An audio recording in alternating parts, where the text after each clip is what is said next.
Have you ever had a bad landlord in New York City? If you haven't, you probably know someone who has. For some tenants, flaking lead paint, leaky pipes, and insufficient heat in the winter can unfortunately be commonplace. New York City's rent laws are supposed to favor the tenant over the landlord. So why are people still living in substandard housing? As part of our Chasing the Dream initiative on poverty and opportunity, we're taking a look at Just Fix NYC, a nonprofit that builds technology to help residents navigate the inequitable world of housing by making it easier for tenants across the city to know and exercise their rights. Here to tell us more is one of its co-founders, George Clement. George, welcome to the program. Thank you so much for having me. So, of course, the sort of zeitgeist joke right now that in the world we live in is that if you have a problem or you have a question, there's an app for that. So give us a little bit of the background for Just Fix NYC. Yeah, so, as you touched on, New York City has a serious housing affordability problem, right? 50% of New York City renters are rent burdened. Almost a quarter are severely rent burdened, right? Paying 50% or more of their income on rent. But that actually doesn't translate to quality housing. So about 1 in 5 renting households in New York live in apartments with 3 or more maintenance deficiencies at any time. So those are, roaches, rats, lead paint, mold. And so when I met my co-founders, Dan Cass and Ashley Trenny, a few years ago, we were really interested in how we could support the tenants' rights movement in New York. And we were coming from backgrounds primarily in technology and design. And so we wanted to see if there were ways to use those tools to support the movement and support tenants and really our neighbors that were at risk.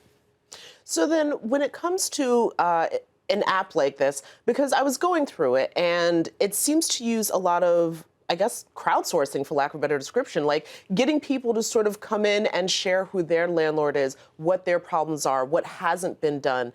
How important is it to get as many New Yorkers as possible to be engaging with this kind of a platform to get as much information together and aggregated?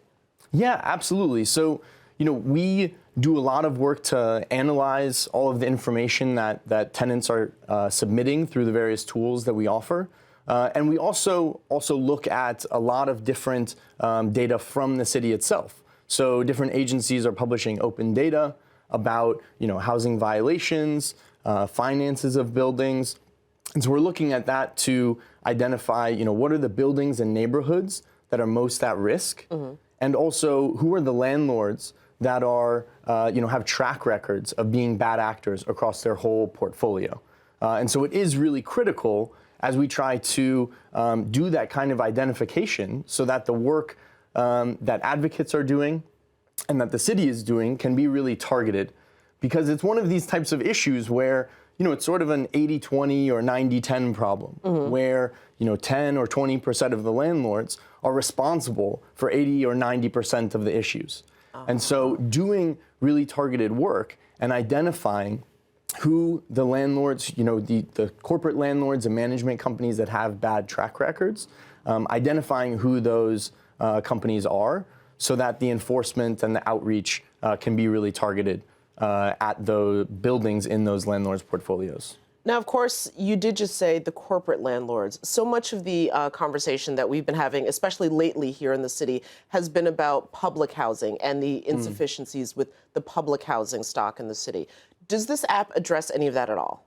Yeah, absolutely. So, for an individual tenant, and this is tenants who are living in, rent-regulated housing, public housing, so in NYCHA, or in market rate housing, any of those tenants can go to www.justfix.nyc.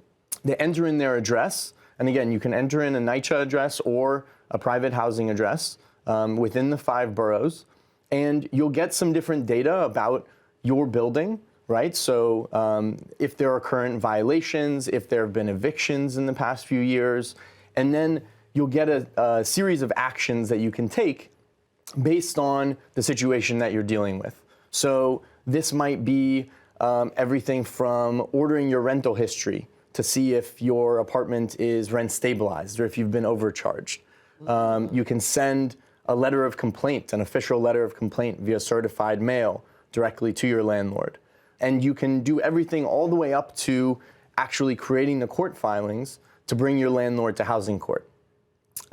For tenants that are facing eviction, they can go to Eviction Free NYC and see if they're eligible for a free attorney through the Universal Access Program that the city has rolled out in the past couple of years. And so most of these services are going to be applicable regardless of the type of housing that you're living in. You know, certainly tenants in public housing, it has been highly publicized how terrible the conditions are in so many of those developments. And so it's really critical to get these tools in their hands as well. Well, when I was also going through your app and when you were talking about how it will give you suggestions for actions that can be taken, a lot of them are with nonprofit organizations that have been doing tenants' rights work for a long time. Now, some of the people who are advocating for landlords and the landlord organizations will say, you know, these groups have always existed. Like, the laws are on the side of the tenants, and the organizations that are there to help the tenants have always existed. So what this app, what exactly are you supposed to be getting at? You're just sort of creating more noise, perhaps, within the system that's already overloaded with a lot of complaints from tenants. Sure. So, you know, there is oftentimes this line about the laws in New York City are very tenant friendly, but the laws are only as good as the enforcement. And so it's really, really important to make it easier for tenants to actually enforce their rights. And so, you know, since the beginning of our work at JustFix, when this was just, you know, simply an idea, we've been working very, very closely with organizing groups, legal aid providers across the city who, to your point, have been doing this work for decades and decades. And really, we've worked alongside them to build these tools to make it possible to sort of scale up some of the services that they've been offering and absolutely not replace any of the existing support that's there, but instead augment it and hopefully make their work as legal advocates or as organizers, make their work easier, more efficient, and enable them to actually spend more time conducting outreach instead of, you know, doing work at a desk trying to file this paperwork, that sort of thing. It doesn't just end with an individual taking action themselves, but also how do those individuals get connected to their neighbors? How do those individuals get connected to the community organizing groups in their neighborhood so that their experience can actually be a catalyst for other people to join in on the fight? And that is really where they can build power across the city. And we can start addressing this issue at the scale of the problem. All right. Well, listen, thank you so much for explaining JustFix NYC. Again, it seems like something that should have always existed, so thank you for creating it. But we'll definitely be watching to see what it is that you're able to make come of getting all of these tenants be able to use a singular source to solve some of their housing problems. So thank you. Wonderful. Thank you so much. For more information on JustFix NYC, you can visit our website at metrofocus.org.